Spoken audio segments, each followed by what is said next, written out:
میرے رسول پاک علیہ السلام کا دروازہ سب سے بڑا دروازہ ہے، حضور کا دروازہ سب سے بڑا دروازہ ہے، لیکن میرے دوستو یاد رکھنا، نبی پاک علیہ السلام نے بھی لوگوں کو جب رستہ دکھایا ہے تو رب کریم کا رستہ دکھایا ہے، اللہ کا رستہ دکھایا، اللہ کریم کا رستہ دکھایا، لوگوں کو رب کی طرف توجہ کرائی۔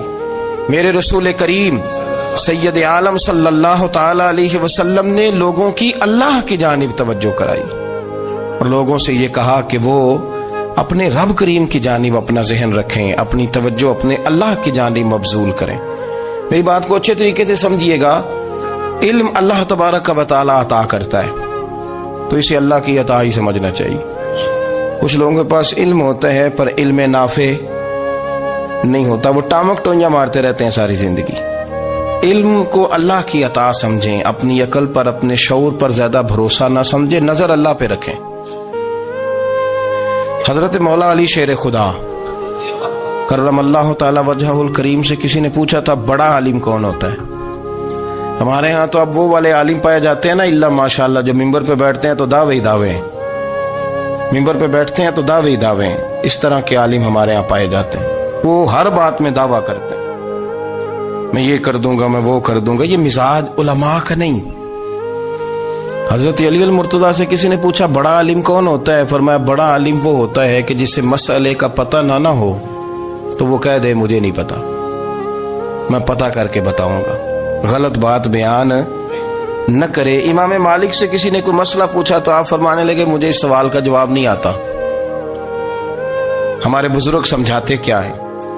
وہ کہنے لگا آپ اتنے بڑے امام ہیں تو اس سوال کا جواب نہیں آتا۔ آپ فرمانے لگے اگر مجھے ہر سوال کا جواب آتا پھر تو میں خدا ہوتا، مجھے ہر سوال کا جواب نہیں آتا، مجھے تو اتنا آتا ہے جتنا میرے رب نے مجھے عطا کر دیا ہے۔ اپنی نظر اللہ پہ رکھیں، نکل آئیں اس معمے سے باہر کہ میں کوئی بلا ہوں، مجھے بڑا پتہ ہے، میرے پاس 6 ڈگریاں ہیں، مجھے 10 جگہ پہ تدریس کا شغف حاصل ہے، اس سے نکلیں باہر۔ قرآن مجید دیکھیے گا، اللہ تعالیٰ نے ارادہ قدرت فرمایا کہ میں حضرت آدم کو بناؤں گا، پھر بنانے کے بعد فرمایا فرشتوں سجدہ کرو آدم کو، سب نے سجدہ کیا الا ابلیس ابا واستکبر وکان من الکافرین، سب نے سجدہ کیا سوائے ابلیس کے، اس نے انکار بھی کیا، تکبر بھی کیا اور کافروں میں سے ہو گیا۔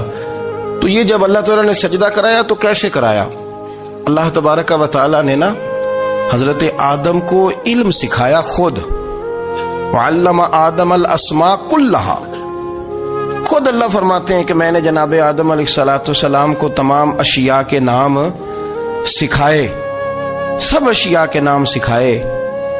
تو وہ چیزیں پھر میں نے نا، اللہ فرماتے ہیں میں نے فرشتوں پہ پیش کی، میں نے کہا کہ بتاؤ ان کے نام کیا ہے، تو فرشتوں نے جو جواب دیا وہ سمجھنے والا ہے۔ اللہ نے چونکہ خود علم سکھایا تھا حضرت آدم کو، جناب آدم سکھایا تھا لیکن فرشتوں کو نہیں سکھایا تھا، تو اللہ کریم نے فرمایا فرشتوں یہ بتاؤ ان چیزوں کے نام کیا ہیں؟ تو فرشتے کیا کہتے ہیں؟ فرشتے عرض کرتے ہیں قالوا سبحانک لا علم لنا۔ آپ کبھی یقین کریں اس چیز کی لذت لے تو مزہ آ جائے۔ کہا قالوا سبحانک، کہنے لگے تو پاک ہے، قالوا سبحانک، کہنے لگے تو بھئی آدم علیہ السلام کو نام سکھا لیے، پھر فرشتوں کے سامنے وہ چیزیں پیش کر کے کہا ان چیزوں کے نام بتاؤ، تو فرشتے کیا کہتے ہیں؟ کہتے ہیں قالوا سبحانک، تو پاک ہے، لا علم لنا، ہمارے پاس کوئی علم نہیں، الا ما علمتنا، ہمیں تو اتنا پتہ ہے جتنا تو نے ہمیں سکھا دیا، ہمیں تو اتنا پتہ ہے جتنا تو نے ہمیں، لا علم لنا، ہمارے پاس کوئی علم نہیں ہے، اتنا ہی پتہ ہے جتنا تو نے ہمیں سکھا دیا ہے، اس سے زیادہ ہمارے پاس علم۔ اور یہ کیوں تو نے ہمیں جتنا سکھایا اتنا پتہ ہے؟ فرشتے یہ نہیں کہتے یا اللہ تو زیادہ سکھا، آدم کو دیا تو ہمیں بھی دے، یہ نہیں فرمایا، فرمایا انک انت العلیم الحکیم، اے اللہ تو علم والا بھی ہے اور حکمت والا بھی ہے، تجھے پتہ ہے کس کو کتنا دینا ہے، جتنا تو نے مناسب سمجھا جناب آدم کو دیا اور جتنا تو نے بہتر سمجھا وہ تو نے ہمیں عطا فرمایا۔ تو اگر آپ کے پاس علم ہے، کہیں نالج ہے، اس کو اللہ کی عطا سمجھے۔ ہمارے ہاں بہت سارے لوگ بن کے بیٹھ جاتے ہیں، میں اکثر کہتا ہوں کہ پھر وہ دعوے کرتے ہیں میرے علاقے والے جاہل ہیں، میرے شہر والے جاہل ہیں، میرے خاندان والے پڑھے نہیں، یہ آپ کا دعویٰ ہے، یہ آپ کو خراب کر دے گا۔ ہم نے بہت سارے ایسے لوگ دیکھے جو بہت بڑے عالم تھے، لیکن اللہ جب لینے پہ آیا تو عقل ہی لے گیا، شعور ہی چلا گیا، حافظے ختم ہو گئے۔ آپ دیکھتے ہیں بڑھاپے میں کچھ لوگ ایسے ہوتے ہیں کہ جن کو یہ بھی یاد نہیں رہتا کہ میرا نام کیا ہے، میں کہاں ہوں، مجھے کدھر جانا ہے۔ تو اس وقت سے اللہ کی پناہ مانگیں اور اپنی نظر اپنے رب کریم کی جانب رکھیں، اللہ کی جانب اپنی نظر کو مبذول رکھیں۔ دوسری بات، علم کے بعد ایک چیز آتی ہے جس کا نام ہے ہدایت، جس کا نام ہے تقوی، جس کا نام ہے پرہیزگاری، جس کا نام ہے عمل، عبادت، ریاضت۔ یہ بھی اسی وقت ہی نصیب ہوتی ہے جب میرا رب کریم نصیب فرما دیتا ہے۔ ہم نے نا نیکی کا اپنا اپنا سٹیٹس بنا لیا ہے، اپنا اپنا معیار بنا لیا ہے۔ کچھ لوگ کہتے ہیں کہ جناب مسجد میں سیمنٹ کا توڑا دینے سے بہتر ہے کسی غریب کو آٹے کا تھیلا دے دو۔ اب اس نے اپنا مزاج بنا لیا نا نیکی کا، اس نے اپنا سٹیٹس بنا لیا۔ میرا یہ سوال ہے کہ نبی پاک صلی اللہ تعالی علیہ وسلم جب مدینہ شریف آئے تھے تو حضور نے سب سے پہلے غریبوں میں آٹا تقسیم کیا تھا کہ سب سے پہلے مسجد بنائی تھی؟ کیا عجیب لوگوں کا رنگ ہے، اپنی مرضی کی ہدایت، اپنی مرضی کا تقوی، اپنی مرضی کا معیار۔ مسجد کوئی بڑا چھوٹا خطیب بھی میری طرح کا ہو نا تو وہ مسجد میں بیٹھ کے جب نبی پاک کی بات کرتا ہے تو کہتا ہے میرے رسول پاک غریبوں کا سہارا بن کے آئے۔ وہ غریبوں کی بات کرتا ہے، مسکینوں کی، لاچاروں کی، کمزوروں کی بات۔ تو مسجد ہی تو وہ ادارہ ہے جہاں سے غریبوں کی بات ہو رہی۔ تو اب لوگوں نے غریب کو اور مسجد کو لڑانا شروع کر دیا، اس کو لڑاؤ کہ مسجد میں پیسے دینے سے بہتر ہے آپ غریب کو آٹے کا تھیلا دے دیں۔ آپ یہ کیوں نہیں کہتے کہ مسجد میں بھی آپ توڑا دیں ایک سیمنٹ کا اور ساتھ غریب کو بھی خدمت کریں؟ یہ کیوں نہیں تقوی؟ اپنی اپنی مرضی کا مزاج، اپنی اپنی۔ کچھ لوگ کہتے ہیں چھوڑو جی، ساری زندگی انسان نماز پڑھتا رہے اور پھر گالیاں بھی دیتا رہے، بندہ داڑھی بھی رکھ لے اور جھوٹ بولنا بھی نہ چھوڑے۔ تو یہ آپ نے اپنے پاس سے تقوی کا معیار بنایا۔ گالی دینے کا گناہ ہے اور داڑھی رکھنے کا ثواب ہے۔ تو اگر آپ داڑھی رکھے ہوئے ہیں اور آپ کوئی غلطی کر رہے ہیں تو اس سے آپ کی داڑھی کا ثواب ختم، اللہ کرے آپ کو سمجھ آئے میری بات۔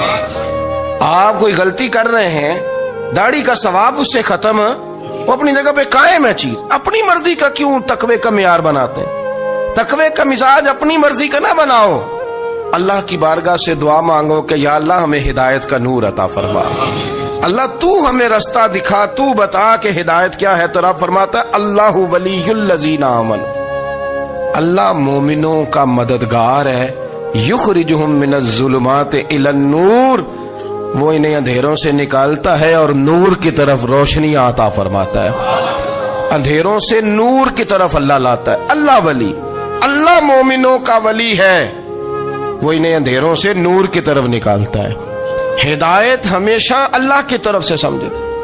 جب وہ نماز کی توفیق دیتا ہے تو اپنے فضل سے دیتا ہے، جب وہ ذکر کی توفیق دیتا ہے تو اپنے فضل سے۔ ہم سمجھتے ہو جی فلانا نہیں پڑھ رہا بڑا بیوقوف ہے، فلانا نہیں پڑھ رہا، تو تم کیا اپنی عقل کے زور پہ پڑھ رہا ہے؟ میں جی اللہ کے فضل سے 2 سپارے پڑھتا ہوں، تو کس پہ احسان کرتے تو 2 سپارے پڑھ کے رویا کر کہ اگر مالک تو بڑا قریب نہیں۔ بڑے لوگ ہیں جن کو پورا قرآن حفظ ہے پر انہیں پڑھنے کی توفیق نہیں، تو انہیں فضل کیا اور مجھے توفیق دے دی ہے پڑھنے۔ رویا کر، پڑھ کے رویا کر، راتی ساری کر کر زاری، وہ نیند اکھاں تھی توندے تے فجرے اوہی گناہگار کہاون سب تو نیوے ہوندے۔ مہربانی کریں، ڈریں، نیکی کریں تو پھر ڈریں، پھر احساس پیدا کریں، پھر اپنے اندر وہ کمزوری لائیں، کہیں توبہ توبہ مجھے تو پتہ ہی نہیں، تو جانتا ہی نہیں۔ حضرت سیدنا امام اعظم ابو حنیفہ رحمۃ اللہ تعالی علیہ کے ساتھ ایک شخص کہتا میں نے نماز پڑھی تو عشاء کی نماز تھی۔ یہ جو لوگ بڑے ہوتے ہیں نا، ان کے پیار کرنے والے بڑے ہوتے ہیں، ان کے گرد خوف بھی بڑا ہی ہوتا ہے، انہیں بڑا ڈر لگتا ہے، بڑی بعض اوقات آزمائش ہوتی ہے ان کی۔ عشاء کی نماز کہتے پڑھی تو امام صاحب نے نا عشاء کی نماز میں تلاوت کی آیتیں فَمَن يَعْمَلْ مِثْقَالَ ذَرَّةٍ خَيْرًا يَرَهُ وَمَن يَعْمَلْ مِثْقَالَ ذَرَّةٍ شَرًّا يَرَهُ، فرمایا جو ذرہ برابر خیر کرے گا وہ بھی قیامت میں دیکھے گا، اور جو ذرہ برابر شر کرے گا وہ بھی قیامت میں اس شر کو دیکھے گا اس کے سامنے آئے گا. تو وہ شخص کہتا ہے کہ سارے لوگ نماز پڑھ کے چلے گئے تو امام صاحب رحمت اللہ علیہ نے اپنی داڑھی پکڑی رو رہے ہیں. کہتے ہیں وہ ذرہ برابر نیکی کا بدلہ دینے والے، وہ ذرہ برابر شر پہ سزا دینے والے میری سفید داڑھی کو دیکھ. مالک میرے ذرے ذرے سامنے نہ لانا، لوگ تو میری بڑی قدر کرتے ہیں دنیا، میں تو بڑا پہچانا جاتا ہوں، لوگ تو میری راہوں میں پھول لیے کھڑے ہوتے ہیں، مجھے بڑا نوازتے ہیں. قیامت میں رسوا نہ کر دینا، میرے لیے مشکل ہو جائے گی. وہ کہتے ہیں میں نے امام صاحب کا درد دیکھا، مجھے کوئی کام تھا تو میں چلا گیا. میں نے کہا کہ وہ اس وقت اللہ کے حضور حاضر ہیں تو میں دوبارہ آؤں گا. کہتے ہیں میں تہجد کا وقت آیا تو امام صاحب وہیں بیٹھے تھے اور ان کی داڑھی آنسوؤں سے بھری ہوئی تھی اور زور سے داڑھی پکڑی ہوئی. کہنے لگے مالک رسوا نہ کر دیں، قیامت میں رسوا نہ کر دیں. یار جو ہدایت یافتہ لوگ تھے وہ تو ڈرے ہوئے تھے، وہ تو سہمے ہوئے تھے، وہ تو کہتے تھے یہ اس کا فضل نہیں، اس نے بلا لیا، یہ اس کا کرم نہیں. حضرت بایزید بستامی کسی کافر کو دیکھتے تو رو پڑتے، کہتے مالک تو کتنا قریب ہے، یہ بے ایمان رہ گیا، تو نے اپنے فضل سے مجھے اپنے نبی کا غلام بنا لیا. وہ رو پڑتے. یہاں تو لوگوں کا دعویٰ ہی بڑا ہے. نمازی اللہ خیر فرمائے وہ تو دوسروں کو گھورتا ہے، وہ کہتا ہے جنت کا میں مالک ہوں، کنجیاں میرے پاس ہیں، میں کسی اور کو گھسنے نہیں دوں گا. اور اگر 2-3 حج کر لے تو پھر تو وہ کہتا ہے کہ اب میرے سے پوچھ کے لوگ جنت میں جائیں گے معاذ اللہ. اور اگر وہ 2 4 5 7 دفعہ کوئی نفل پڑھ لے تو پھر وہ کہتا ہے چھوڑیں جی سارے لوگ بے عمل ہیں، میں اکیلا نیک ہوں. نہ ایسا کریں، اپنی توجہ اپنے رب پہ رکھیں، اپنی توجہ اپنے معین الملت والدین، عطائے رسول، ہند الولی، غریب نواز، خواجہ معین الدین چشتی، حضرت خواجہ اجمیر، شاہ اجمیر، شاہ اجمیر، والی ہندوستان. آخری عمر میں نا سارا دن روتے گزر جاتا، ساری رات روتے گزر جاتے، ذرا سی کوئی بات کرتا تو رو پڑتے، آنکھیں آنسوں سے بھری رہتی. کئی دفعہ اپنے بھی پریشان ہو جاتے ہیں نا کہ یار تو ایک بات کی جان ہی نہیں چھوڑ رہا.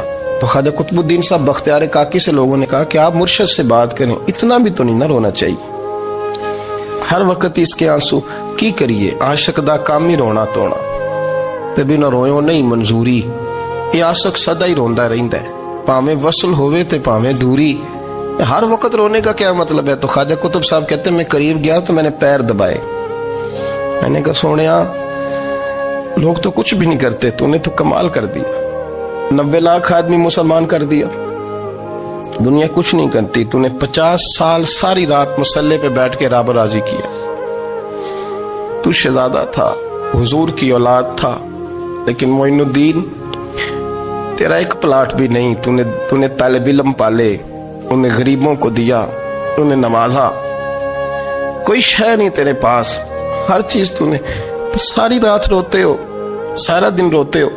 تو خواجہ قطب الدین صاحب کہتے ہیں میں نے جب عرض کیا تو خواجہ صاحب مجھے گلے لگا لیا، چیخ مار کے روئے، کہنے لگے قطب الدین پتر داڑھی سفید ہو گئی، جانے کا وقت آ گیا، جو تو نے نیکیاں گنوائی ہیں وہ ہیں صحیح میرے پاس، پر یار کی بارگاہ میں پیش کرنے کے قابل ایک بھی نہیں، ایک بھی نہیں. تو بارگاہ تو دیکھ کتنی بڑی ہے، رسول کریم کی بارگاہ میں پیش کرنے کے قابل ان میں سے ایک بھی نہیں. تو آستانہ دیکھ کتنا بڑا ہے، کیا پیش کروں گا، کیا عرض کروں گا حضور کی بارگاہ میں، کس طرح.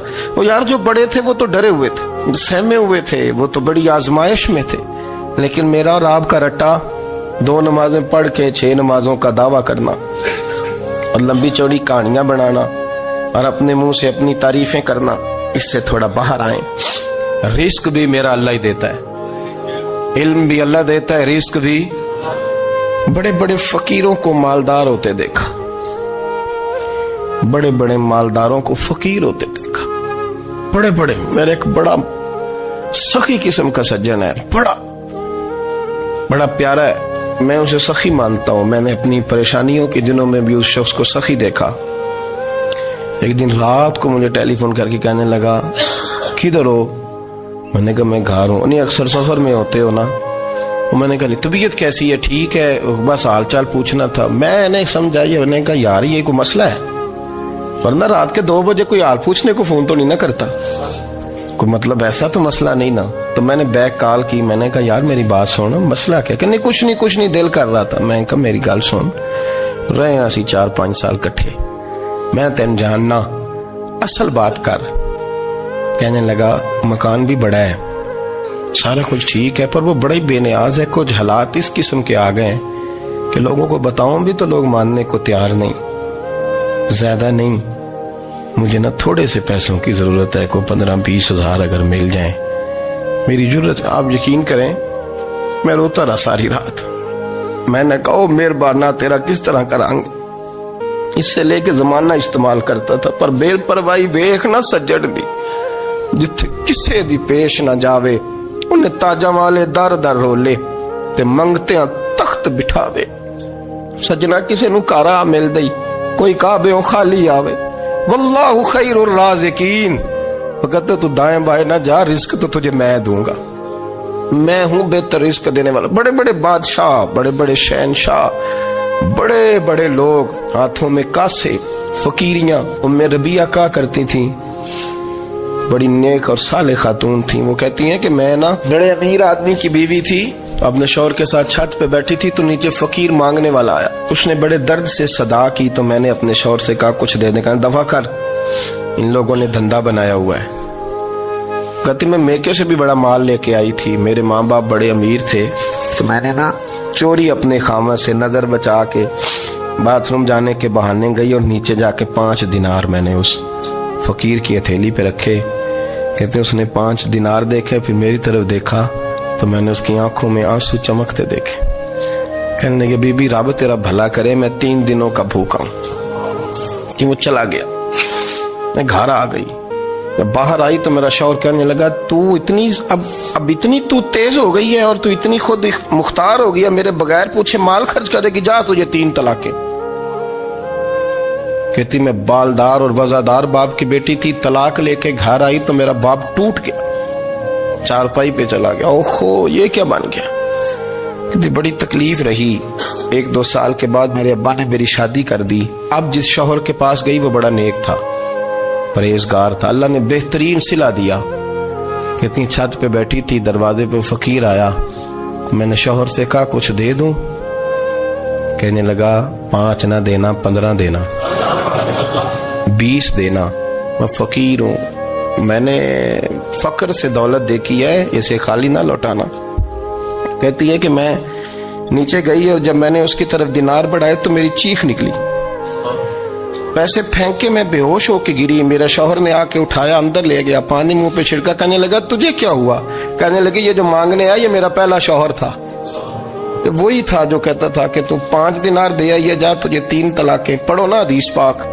میرے نبی پاک علیہ السلام نے فرمایا ایک بندہ گنجا تھا. گنجا کوئی ترتیب آگے پیچھے ہو جائے تو مفہوم کے لحاظ سے, لیکن میں مفہوم اس کا واضح کرتا ہوں. ایک گنجا تھا, کوئی شے نہیں تھی, سر پہ بال بھی نہیں تھے, رویا کرتا تھا. اللہ تعالیٰ نے فرشتے کو بھیجا, تجھے کیا چاہیے؟ تو کہنے لگا بال آ جائیں اور تھوڑا مال آ جائے. فرشتے نے ہاتھ پھیرا تو بال بھی آ گئے, تو بکریاں بھی آ گئیں, لائنیں لگ گئیں, مال ہی مال ہو گئے. دوسرے کے پاس گیا, وہ کوڑا تھا, اس کو جا کے کہا کیا چاہیے؟ کہنے لگا شفا ہو جائے اور کچھ اللہ تعالیٰ آسانی کر دے. شفا بھی ہو گئی, گائیں بھی دے دی, بھینسیں بھی دے دی, مال ہی مال ہو. پھر ایک کے پاس گیا, وہ اندھا تھا, تجھے کیا چاہیے؟ اس نے کہا آنکھیں ملنے اور کچھ ساتھ اللہ مال دے دے. اونٹ ہی اونٹ ہو گئے.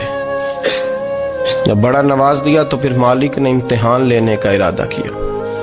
یاری تیری سونا ہے پر آزمائشاں بھی تیریاں اگ, آزمائشاں تیریاں, صحیح کہہ رہا ہوں, آزمائشاں تیریاں, یاری تیری سونا ہے پر آزمائشاں تیریاں.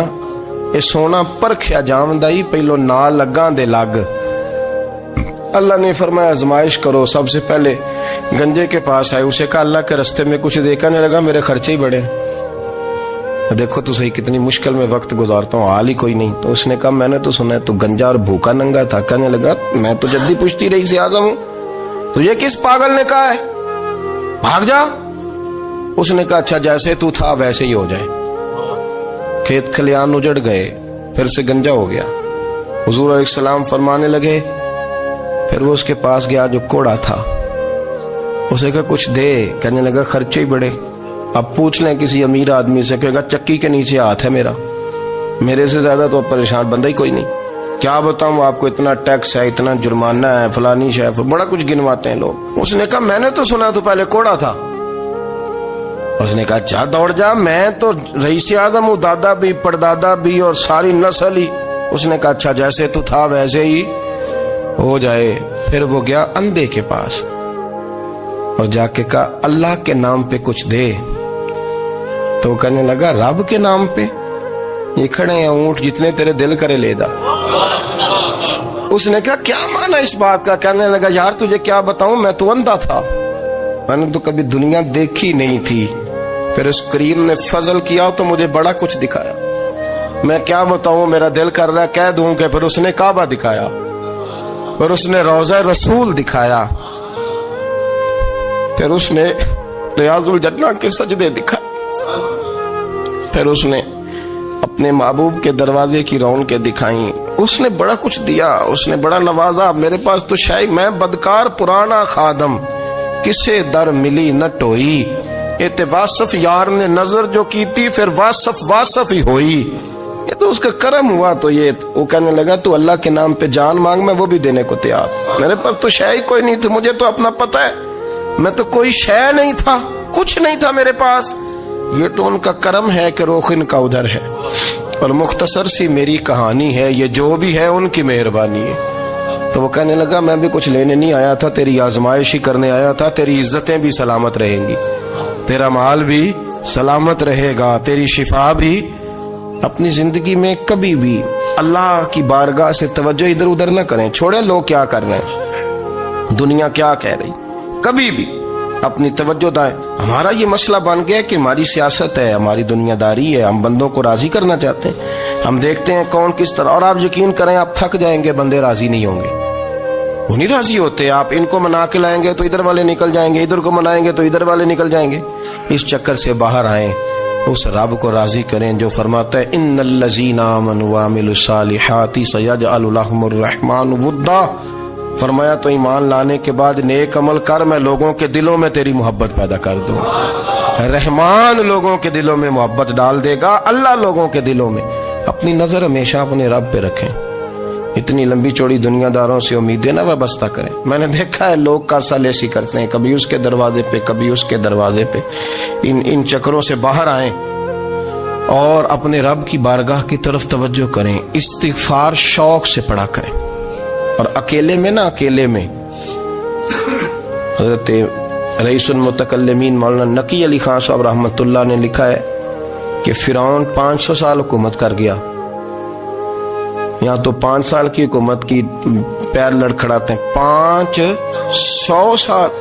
فرماتے اصل وجہ یہ تھی کہ دنیا جب سو جاتی تھی نا تو اوپر چادر لے کے تو مسلح پہ بیٹھ جاتا تھا اور ہاتھ باندھ کے کہتا تھا رب تو ہی ہے، میرا پردہ نہ کھولنا، مالک تو ہی ہے، کرم نوازی کرنا، میری پکڑ نہ کرنا۔ وہ بے ایمان ہو کے اگر 500 سال ہاتھ باندھے تو گزارا کر لیتا ہے، تو ایماندار ہے، پر مسئلہ یہ ہے کہ تو رات کو بکل مار کے ہاتھ نہیں نہ باندھتا، تو منت نہیں کرتا، تو استغفار نہیں کرتا۔ توبہ کریں تو بچے رہیں۔ وہ اتنی لمبی حکومت کر گیا چونکہ رات کو کہتا تھا مالک رب تو ہی ہے، لیکن مہربانی فرما، میری پکڑ نہ فرمایا تو اللہ نے تو اس کو مہلت دے دی۔